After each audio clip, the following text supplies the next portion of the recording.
Hello friends, உங்கள் வீட்டில் இருக்க குட்டீஸ்க்கு நீங்கள் என்ன தான் பார்த்து லஞ்ச் பாக்ஸ் கட்டினாலும் ரிட்டர்ன் பாதி ஃபுட் வந்துடுதா? அப்போ ஒன் டைம் இந்த கொரியாண்டர் எக் ரைஸ் ட்ரை பண்ணி பாருங்கள். கண்டிப்பாக டிஃபன் பாக்ஸ் காலியாக வரும். இந்த ஈஸி அண்ட் ஹெல்த்தியான கொரியாண்டர் எக் ரைஸை நான் எப்படி செய்து சொல்கிறேன், வாங்க வீடியோக்குள்ளே போகலாம். ஃபஸ்ட்டு ஒரு மிக்ஸி ஜாரில் வாஷ் பண்ண கொத்தமல்லி, கொஞ்சமாக பூண்டு, பச்சை மிளகா, சின்ன வெங்காயம் போட்டு நல்லா மிக்சியில் அரைச்சி எடுத்துக்கோங்க. இந்த மாதிரி நல்லா பேஸ்ட் மாதிரி அரைச்சி எடுத்துக்கோங்க. இந்த க்ரீன் பேஸ்ட் தான் இந்த ரெசிபியோட மெயின் பார்ட்டு. இது தனியாக ஒரு பவுல் எடுத்து வச்சுக்கோங்க. நெக்ஸ்ட் ஒரு கடாயில் கொஞ்சமாக எண்ணெய் விட்டு கட் பண்ணி வச்ச பூண்டு, வெங்காயம் போட்டு நல்லா மிக்ஸ் பண்ணுங்க. நல்லா வதங்கட்டும். நல்லா வதங்கினதுக்கப்புறம் நம்ம ரெடி பண்ணி வச்ச அந்த க்ரீன் பேஸ்ட் போட்டு நல்லா மிக்ஸ் பண்ணி வதக்குங்க.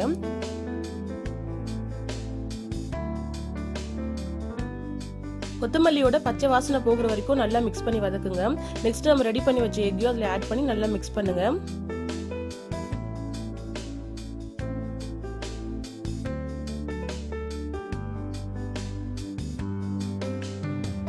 எக்கு நல்லா குக் ஆனதும் நம்ம பாயில் பண்ணி வச்ச பாஸ்மதி ரைஸோ அதோட ஆட் பண்ணிக்கோங்க.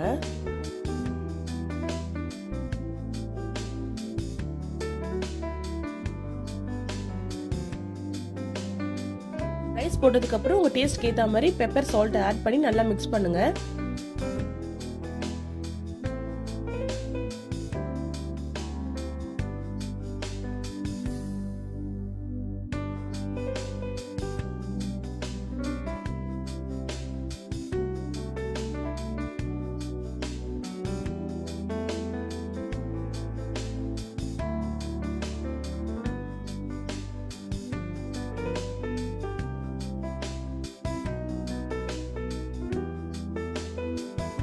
அவ்வளோதாங்க, சுட சுட டேஸ்டியான கொரியாண்டர் எக் ரைஸ் ரெடி ஆயிடுச்சு.